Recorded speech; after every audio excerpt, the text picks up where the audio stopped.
See, basically, Chevys would have been like Isuzu or Kaiser, okay, if it wasn't for General Motors, basically, like Jeep was, like Chrysler was, okay, and then because of Cadillac, they had to have something to it.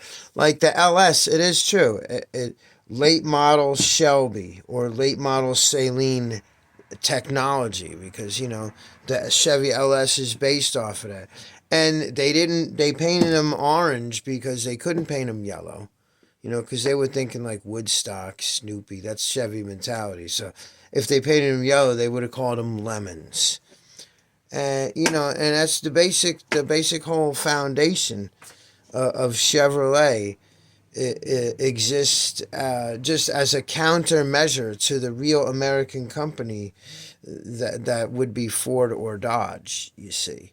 So the whole thing about Chevys is this is why you used to be able to buy parts for them in like Kmart. You could go buy like intake manifolds and valve covers, and stuff, headers at Kmart for Chevy, and like notice that Ford has, performance. They have their own thing. Chevy, it was Yenko, whose car dealers had to hop up the Chevys, is what it was. But like, and Dodge too. Dodge has Mopar, and Ford has their own, performance. So, but they got spark plugs right, AC Delco, and they do build a nice body. But like while Ford and Dodge were going for the actual engine, and they had already figured out the top end. Chevy was still playing with that. That's why, like, the 305s and stuff like that, real crap. 301 GM. They had adjustable rocker arms. So the whole thing about that is it's not meant to last. You overheat a Chevy once. There's nothing worse than that.